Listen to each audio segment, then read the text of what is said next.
वाह, क्या आईपीओ है। कुछ हाल में आईपीओज आए हैं, जैसे हार्दिक जी का सवाल है, ये कह रहे हैं कि मेरे पास इंडो एमआईएम, लेज़र पावर और लोहिया कॉप हैं जो मुझे आईपीओ में मिले थे। प्लीज़ इसमें बताइए कि इन आईपीओस में अब मुझे क्या करना चाहिए। तो इंडो एमआईएम में काफ़ी अच्छा पैसा बना है, ये अभी भी होल्ड कर रहे हैं, पेशेंस वाले इन्वेस्टर हैं। तो क्या करें, ये बुक कर लें या फिर अभी होल्ड करें और ऊपर जाएगा? हाँ, अभी होल्ड करिए पैसा। कुछ चीजें फंडामेंटल्स की वजह से चलती हैं और वहां पर थोड़ा रिस्क लेने के लिए सजेस्टेड रहता है। अगर आप थोड़ा सा रिस्क ले सकते हैं, इसमें रिस्क आपका वैसे लॉस तो नहीं होगा, प्रॉपर्टी कम भले ही हो जाए। तो मैं आपको फिलहाल होल्ड की सलाह देना चाहती हूँ। और आपका एक ट्रेलिंग भाव 750, यानी एज आई सेड प्रॉफिट थोड़ा कम हो सकता है, लेकिन उसी प्रॉफिट के बदले, उस कम प्रॉफिट के बदले आपका एक्सटेंशन ऑफ प्रॉफिट 1000 तक जा सकता है।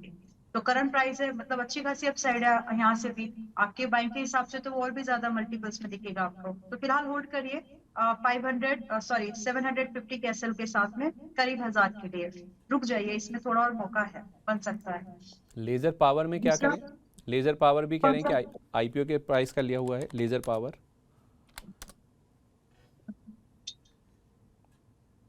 और आईपीओ से ही है इनके पास में। हाँ जी। फाइन, यहाँ पर आप चाहें तो एक स्टॉप लॉस जरूर लगा करके ही बैठिए, और ये निकल जाए तो छोड़ दीजिएगा। वो है 262 का, 262 रुपए का। और ये वो भाव है, इसमें कोई ज्यादा दिमाग लगाने की जरूरत है नहीं। जिस दिन आईपीओ आया था वो उसका क्लोजिंग प्राइस के पास में है। तो सेंटिमेंट्स जो होते हैं ना, जब आपके पास में फंडामेंटल्स आपके आईपीओ कंपनी आपने डिस्कस कर लिए, बाद में चाहे तो आप यूज कर सकते हैं इस चीज के अपनी बाकी चीज में डिसीजन मेकिंग में। तो क्लोजिंग बहुत इंपॉर्टेंट रोल प्ले करती है। तो जिस दिन आईपीओ वाली जो क्लोजिंग है उसी को आप अपना, आईपीओ डे वाली जो क्लोजिंग प्राइस है उसी को आप अपना बेंचमार्क रखिए, इस पर्टिकुलर प्राइस एक्शन को ध्यान में रखते हुए। और कंपनी की जो परफॉर्मेंस है वो तो सब है ही, बट फिलहाल के लिए प्राइस ज्यादा बात करेगा यहाँ पर। तो 262 का स्टॉप लॉस लगाकर आप इसमें अभी फिलहाल तो बने रह सकते हैं। What you want to observe कि क्या ये 300 के ऊपर एक बार रिक्लेम कर पा रहा है? अगर इसने अगले हफ्ते 300 रिक्लेम कर दिया तो 350 का टारगेट आ सकता है। ठीक है। तीसरा नाम है लोहिया कॉप का, ये भी आईपीओ के प्राइस से लिया हुआ है। लोहिया कॉप में अगर किसी ने प्राइस आईपीओ प्राइस से रखा हुआ है, उनको क्या सलाह देंगे आप? जिनके पास आईपीओ प्राइस से है उनके लिए आज सिंपल सी एक ही सलाह कि या तो प्रॉफिट बुक कर लो, और एल्स अगर ये नहीं करना है आपको तो 485 से नीचे रखना है, क्योंकि उसके बाद इसमें गिरावट, फिर आईपीओ का नीचे वाला जो भाव है वो टेस्ट हो सकता है, समथिंग लाइक 450 टू 430। तो फिलहाल के लिए अगर आप प्रॉफिट आज 512 पे बुक नहीं करना चाहते, okay, but you got to maintain a stop loss at 485, और प्रॉफिट में ही होंगे आप, इसमें लॉस नहीं, लॉस की बात नहीं कर रहे हैं सब काउंटर्स पर।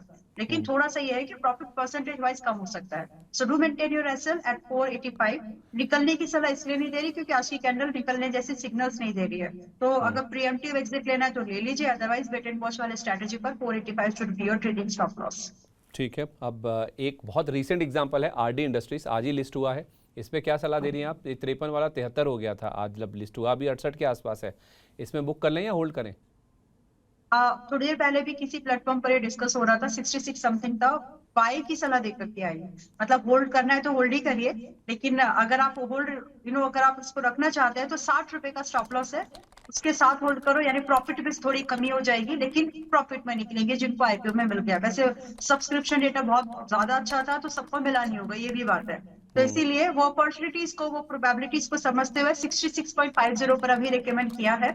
और एक स्टॉप लॉस 60 रुपए का लगाना उतना ही जरूरी है जितना कि आपको टारगेट की अपेक्षा होती है ना, तो स्टॉप लॉस के साथ ही है। और टारगेट संदीप जी काफी सुंदर दिख रहा है, 80 रुपए तक का। बस एक बार निकाल दे अपना आज का हाई और फिर सीधा 80 तक बात जा सकती है। तो फिलहाल तो होल्ड करिए। और करंट प्राइस जिनके पास में है, जिनके पास नहीं है, सुबह के भाव में और अब के भाव में थोड़ा सा फर्क आ चुका है। 66.50 था, अभी 67.60 है। तो बदलाव तो है प्राइस में, वो मैटर करता है वो इतने छोटे काउंटर्स पर। लेकिन 60 रुपए का स्टॉप लॉस अगर आप बर्दाश्त कर सकते हैं तो 80 के टारगेट के लिए 2 महीने के ऊपर ही लेकर के जा सकते हैं। तो 2 महीने में अगर आप चाहें तो प्रॉफिट बुक कर लीजिए, अदरवाइज जब तक जल्दी आ जाए तो जल्दी भी निकल सकता है, आई मीन टू से। मतलब ये आप कह रही हैं कि नया भी खरीद सकता है कोई चाहे तो इन लेवल्स पर हाँ फ्रेश? जी, हाँ जी, हाँ जी। चलिए ठीक है। QIB, ma'am. क्यूआईबी, हाँ प्लीज। जो HNI और QIB कैटेगरी के जो डेटा थे ना, आप भी कई बार उस चीज को हाईलाइट कर चुके हैं कि वो कुछ कहते हैं। ये बहुत बढ़िया, ये कॉम्बिनेशन हम इस ऐसा कॉम्बिनेशन हर बार नहीं मिलता। टिकट साइज भी छोटा, बहुत उम्दा प्रीमियम लिस्टिंग भी, आपके रिटेल पार्टिसिपेशन के साथ, ये अलग स्टोरी है। ये बहुत एक्सेप्शनल केसेस है। तो यहाँ पर रिस्क लीजिए, लेकिन बहुत कैलकुलेटेड। 60 रुपए का स्टॉप लॉस लगाइए और 80 का सीधा टारगेट, क्योंकि यहाँ से चला तो 80 है फिर। ठीक है, परफेक्ट है। बहुत शुक्रिया मैम आपका। जितनी भी स्टॉक्स पर चर्चा हुई है उनमें कोई डिस्क्लेमर? यस, बहुत सारे स्टॉक्स पर आज बातचीत हुई है।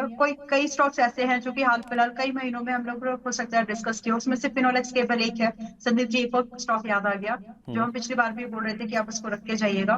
तो जहां जहां पर आपको टारगेट आ रहे हैं, आई मीन एक ही वन वर्ड में ये बोल सकती हूँ मैं, ट्रेडेबल स्टॉक्स में और इन्वेस्टिंग वाले स्टॉक्स में कंफ्यूजन मत रखिए। ड्रॉ लाइन, जहां पर आप ट्रेड कर रहे हो वहां ट्रेड ही करो, जहां पर आप इन्वेस्टमेंट के लिए बात कर रहे हैं उसको बार बार मत देखिए।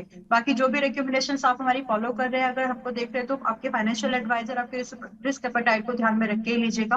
पास्ट परफॉर्मेंस चाहे कैसी भी हो, फ्यूचर में रेप्लिकेट होगी, देयर इज नो गारंटी। और कोई भी लाइसेंस या सर्टिफिकेट या किसी भी तरह की मेंबरशिप कभी भी कोई प्रॉफिट की गारंटी नहीं देता, और ना ही हम। अपने आप को स्कैमर से बचाइए। अगर आपको एनीवेज हमसे कोई सर्विस के बारे में कॉन्टेक्ट करना है, so that is the only WhatsApp number जो हमारे बैकग्राउंड में देखते हैं। इसके अलावा आपको किसी और नंबर से मैसेज या कॉल आ रहे हैं तो अपने आप को बचाइएगा। Thank you so much. बहुत शुक्रिया मैम आपका। Wish you a very good day ahead.